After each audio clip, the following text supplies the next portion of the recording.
The only way you can act local is you got to work with those folks that are in those plants every day, all day.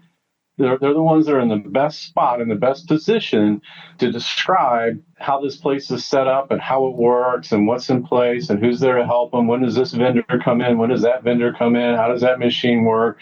What are we doing this month in regards to our maintenance schedules and downtimes that we're working on?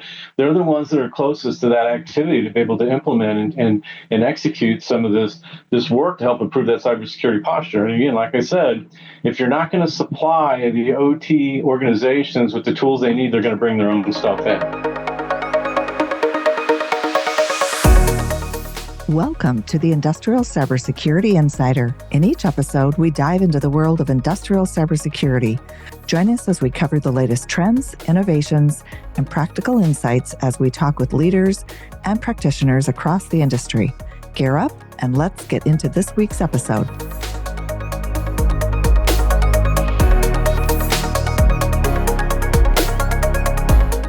Hi, I'm Dino Busalachi. And I'm Craig Duckworth. And today we're going to be talking about a subject that's really important to all of us as practitioners. When we go into the field, Dino, I want to talk about our ability to get data from industrial tools that we can use for projects that we're working on, that we're doing, that the client should be providing us for an overall project health of their environment. Does that make sense? Yeah, it gets back to the true spirit of IT-OT convergence, something that we hear a lot about, and the question is, should it really be in practice? And then when we say be in practice, are the tools that are being chosen for assisting with cybersecurity in the OT environment? One, what role does OT playing in the decision-making process and gaining access to the information that those tools are collecting within that industrial environment? For a couple of different reasons. One is really to try to true up that asset inventory. Are you really getting the visibility that you should be getting? Because IT's perception of what that collection looks like and what OT's perception of what that looks like, it doesn't match up. And the reason why we recognize this as a disconnect, because an organization like ours, Design Group, is working in your manufacturing environments. We build plants, we implement machine centers, we do control system work, we build the infrastructure in that arena.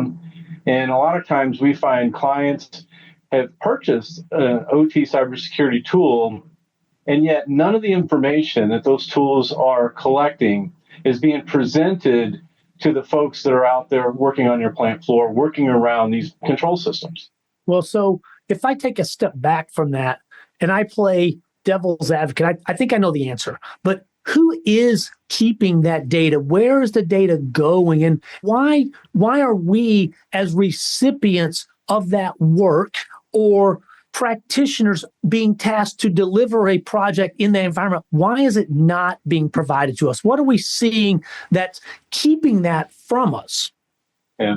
Well, there's probably a few different reasons why that's happening. One is, my guess is IT still has a fair amount of unfamiliarity of exactly what's going on inside that plant and what those assets are and where they are. Yep. That's one. Two, IT probably doesn't really know, outside of threat hunting, which is probably all they're really thinking about is threat hunting, is what are the vulnerability and risk, of which there's a lot of them, right? When you get OT assets been on the plant floor for decades, and they recognize you can't just patch things, but they're not really putting together a plan on how to improve. Because if they were, they would not only be working with the plant teams, but also the ecosystem and of partners, OEMs, system integrators, third parties that are also working in their plants, right? That should be, back to your statement, the recipients of this information. Again, 85% of the data that's being collected by these OT IDS platforms is for the OT people to take action on. And so if we're in there designing and implementing a new packaging line for you, then we should have access to playbooks that you've developed, reporting that you develop, a fair understanding of your current cybersecurity posture that you have, and what are you prioritizing in there, so that it's a collaborative relationship between the IT team, who's probably chosen this tool, and the OT teams that are out there actually putting their hands on these control systems. And Yeah. that's the disconnect. Again, getting back to IT/OT convergence, are you really doing it in the spirit and the truest sense of the whole reason why you picked an OT IDS platform? Yeah. If OT didn't participate at any level in that decision-making process, then they're probably not going to work with you, or at least not well. And we see that, right? I mean, we've got partners that sell these technologies that are working with very large clients, and we were also working in there on those clients in their manufacturing environment. And they're not able to deliver their technology further and deeper and wider into these industrial environments because Yeah. they can't get past the OT teams because they're not working with them. Yep. And I can see when I think of the projects that we do on a daily basis, and I think of the clients that we work with, the benefit to us as a control systems integration team, as an AEC organization, how that data would benefit us and the client to provide that to us on a project. It's going to make the project go smoother. It's going to provide relevant information around the environment that we're going into to make sure that we can safely and efficiently put the equipment in. So there's a lot of reasons that I think that it makes sense for that collaboration spirit that you're talking about to bring that data to the partner that's helping you on that project. Right. Well, and to be quite frank, if they're not sharing and they're not supporting, or let's say they haven't chosen a tool, they don't even have anything, which, there's a lot of clients that haven't done anything. Yep. We're bringing in our own set of tools so we can be successful in there, which is the next step in this journey is that the industrial ecosystem, these OT collaborators, which is your OEMs and your system integrators and your local process engineering teams, plant teams, they're just going to go down their own path. Yeah, they are. Be successful, right? Because they know that we all understand that we have to improve our cybersecurity posture. We have to get better from an OT perspective in providing cyber ready, cyber safe technologies within these environments. And so if IT is going to stay at the periphery and not engage, then we will go on the journey without them. Well, then you'll end up with multiple tools in your environment. Potentially, IT will pick a tool, OT is going to pick a tool. This plant's going to pick that tool. That plant's going to pick that tool. That OEM is going to come in with this. That SI is going to come in with this, and then you end up with a splattering of different technologies, like we've seen with remote access. Right? We've seen that with remote access in these environments, where there's no standardization, and so the teams bring whatever they need to the table to be successful. And so the question for CIOs and CISOs is, how are you going to change this perspective? How are you going to get your organization more in tune and ingrained in what's going on with your plants? And more importantly, who are the plants working with? Well, part of it, and again, my view on this is there's a disconnect there. You have a CISO or a CIO or someone that's maybe they're responsible for that, but they really don't have the expertise or the skill sets to manage that, or they're not familiar with the plant environment or the industrial control area or the tools and technology that they are leveraging may not be the right tools and technologies that are OT centric for that environment to give us or give someone that data. Maybe they just don't know. Well, the question is, it's still oil and water between IT and OT. Are you still in that mindset? And when we see that, right? I mean, we see organizations that they don't play well together, and there's resource constraints. The IT team, quite frankly, doesn't have enough people. If you've got 20, 30, 50, 100 plants in your fleet, to be able to have an organization broad enough to be able to really understand that all of your plants are not the same. They're not set up the same. They got different automation technologies. Their network infrastructure is set up in various ways with no intended strategy. And we know this because one of the things we go looking for when we first engage is, show me your documentation. Show me your high-level network design. Show me your network design. Show me the architecture. And that stuff is, if they either don't have it or what they have is wrong, and so we're marking a lot of it up. For sure. There's a lot of unknowns. And I think IT they just don't want to fight that battle, because you'd have to have people living and breathing and working that plant on a pretty regular, consistent basis. What do we say? You got to think global, but you got to act local. Right? True. And the only way you can act local is you got to work with those folks that are in those plants every day, all day, making that place run. Right. who are in the best, they're the ones that are in the best spot, in the best position to describe how this place is set up and how it works and what's in place and who's there to help them. When does this vendor come in? When does that vendor come in? How does that machine work? What are we doing this month in regards to our maintenance schedules and downtimes that we're working on?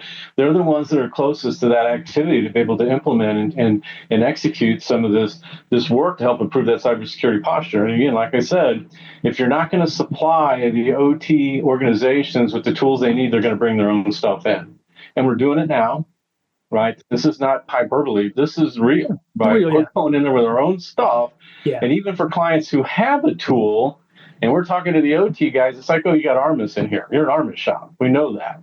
Okay, great. I'm looking for this report. Let me see your dashboard. Let me see your asset inventory. I want to know what the vulnerabilities are in here. I'm trying to find this piece out about your network, and I don't know. I don't have it. They're not, whatever. And it's like, why is that? And so I blame the vendors who sell this, their partners and or the vendors who sell this to an IT organization, because they're not helping them with that transition all the way into the environment. Oh, true. And so then you have groups like ours who are in there who are starting to get smarter and who are starting to ask these questions. And if we're talking to the wall, right, nothing's coming back, we're just talking to the wall, then we're going to go do what we need to do to be successful.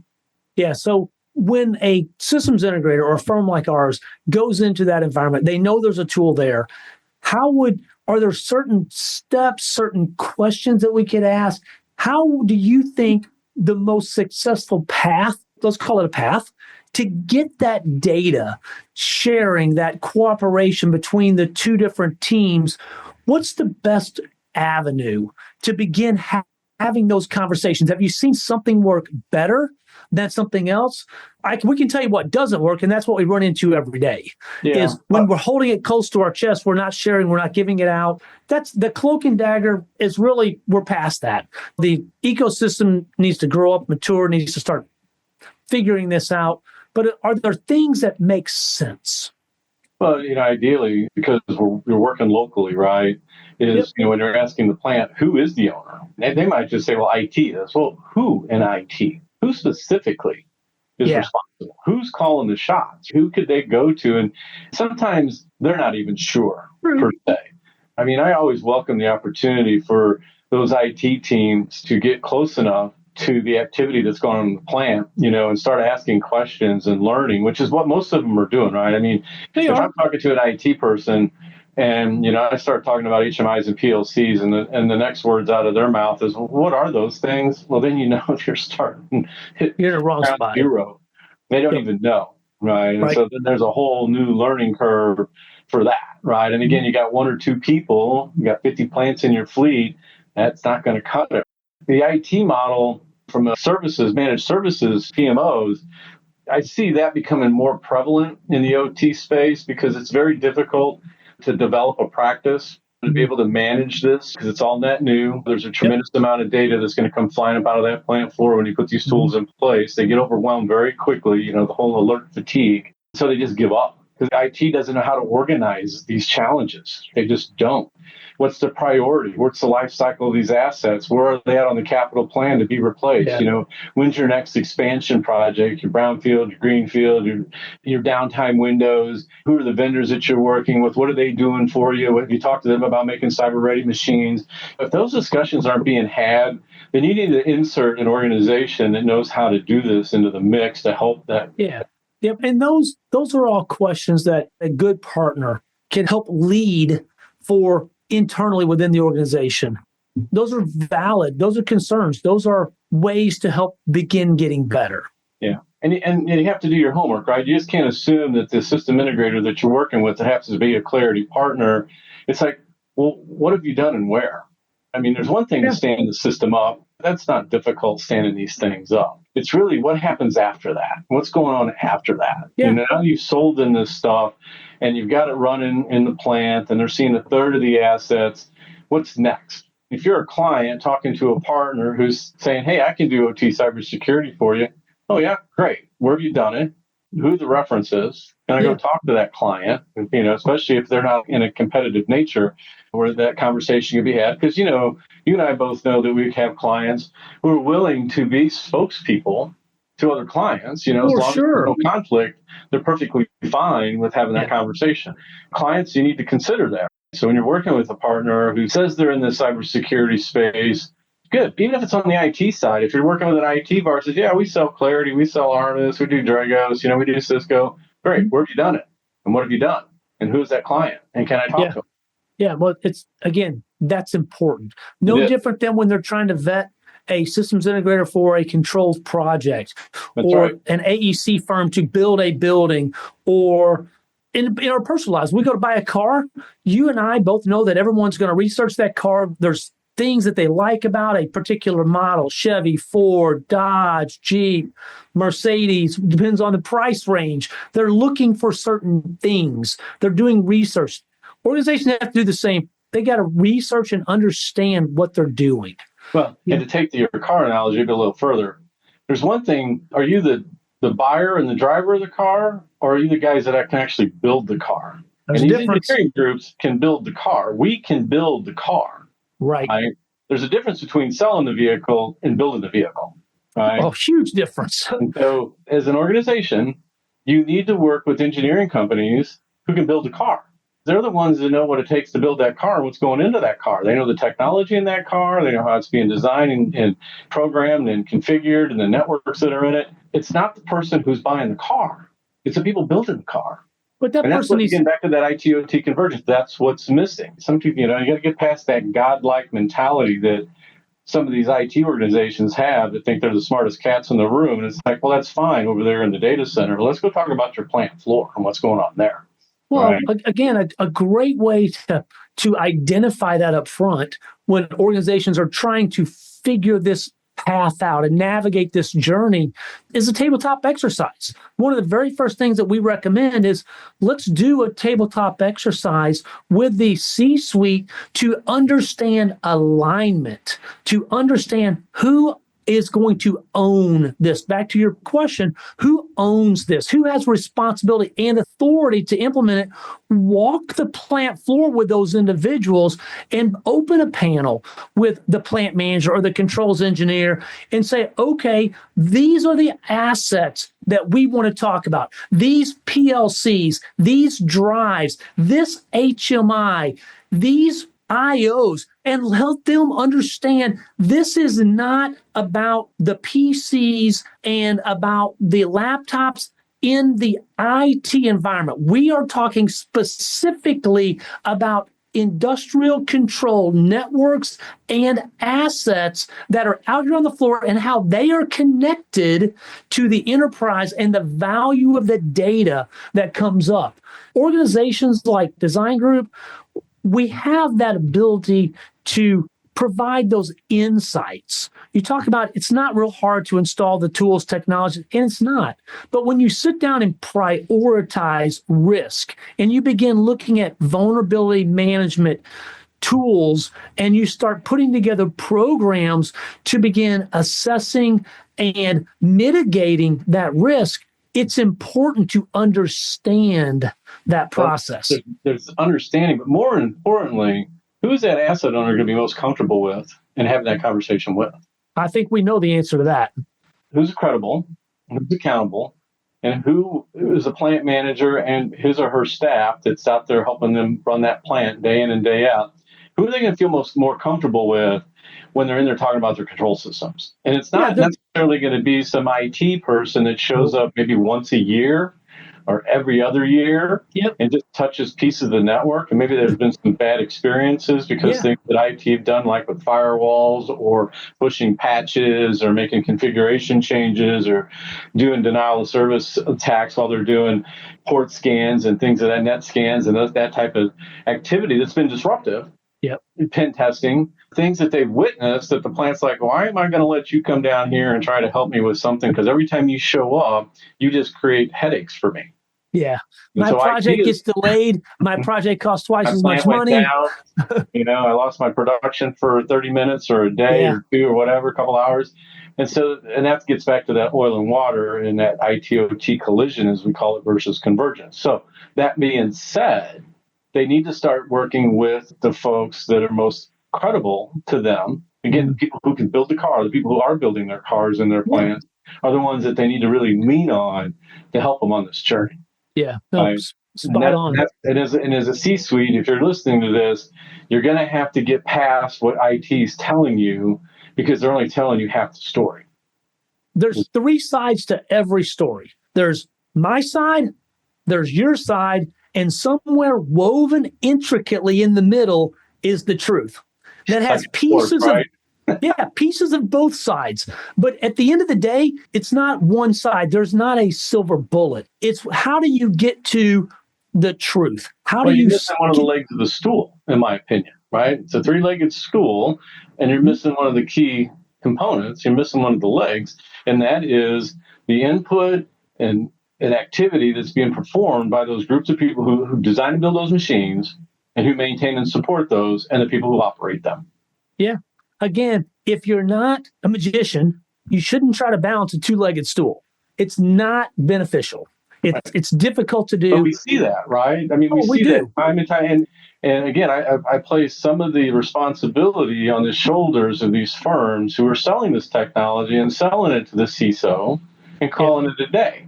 In the meantime, we're in the same plant, the same client, working in many of their plants, and they got this cool tool, and it's not being shared, right? And no one's using it.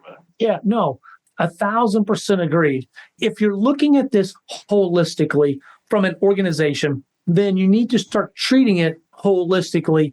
And enterprise does not mean only your IT and non-revenue producing assets. It is the enterprise. That means everything, the entire organization. And until clients, organizations, CISOs begin treating it that way, there's always going to be the divide.